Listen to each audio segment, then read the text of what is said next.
My name is Paige, and this is my story. I'm going to start with a memory.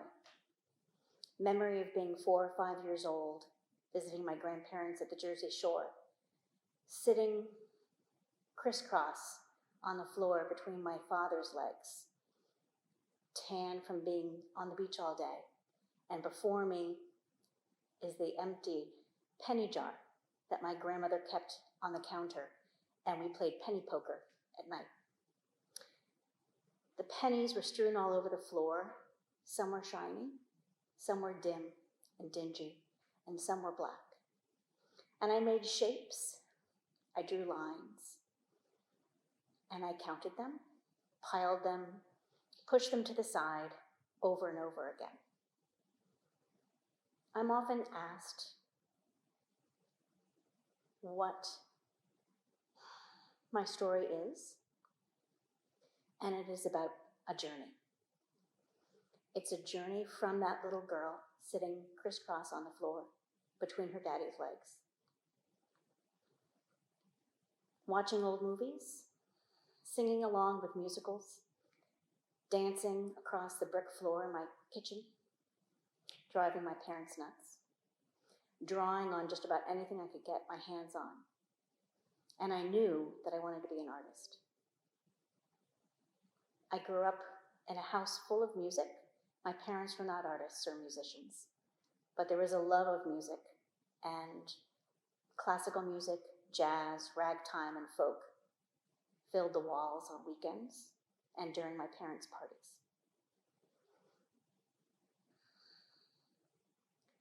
I sang in high school musicals. I sang with the state chorus.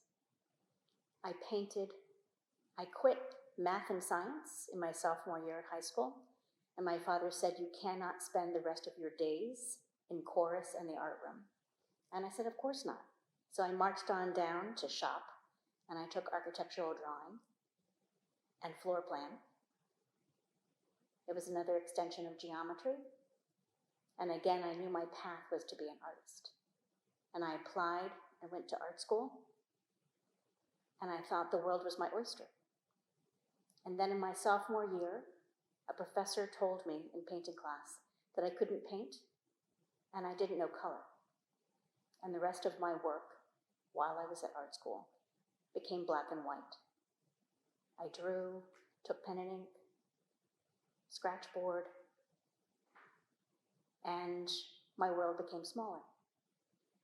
When I graduated, I didn't feel confident in my artwork, and I became an art director and an art buyer and publishing. And then after 2 or 3 years, was given the opportunity to get a job at both publishing houses in Boston, where I had worked, or to start a business with one of my professors who wanted to start a children's book studio. I said, I have no dependents, I have no job security, so why not take the leap of faith? And I jumped, and I loved my job. It gave me the opportunity, when I worked in her studio, which was in her home in Boston, to meet the man next door who was going through a divorce and had 3 young boys. They were just 10 and 12 years younger than I was. And yet I fell in love with them, all of them. And when I stepped down the aisle, my father said, "Do you know what you're doing?" And I looked at the 3 boys. And I said, "I'm doing it for them." It was always for something else. I didn't know where my path was going to take me, but I knew every single step of the way when I made a decision that it was the decision that I needed to make at that time. I had faith. I don't know what I had faith in. If it was in me, if it was in the fact that at the end of the day, at the end of the journey, it would be explained to me, I didn't know. But I just kept on walking through doors. I kept on looking at the people who I met and the experiences that I had. And just like those pennies in that pile between my legs, some were bright and some were dim and some were black. But I kept moving them around, making pictures, drawing lines.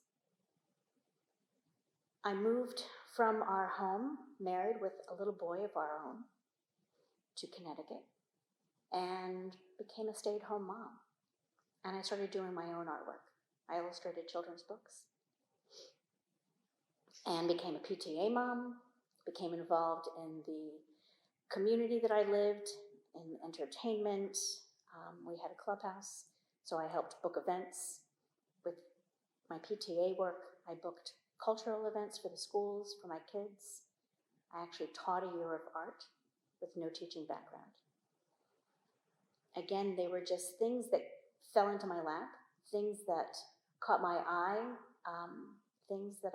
doors that I opened, doors that I walked through, and another light flickered. I knew that I wanted to be an artist, but I had no idea how to do it. Even as a working artist, it still felt like a hobby. And I say that because my husband said, "What are you going to do with this hobby art, this hobby job?" It wasn't real. It wasn't a career. And yet the events that I was running were successful. In my school, there was an opportunity to create a grant to bring curriculum into the homes of people through reading, into families' homes. And nobody understood what I wanted to do, so I developed the grant on my own. We received the grant.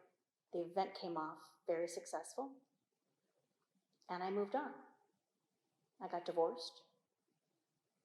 I started more opening doors and developing new art directions for myself, but never was able to honk my own horn, pat myself on the back, give myself the confidence that I thought I needed.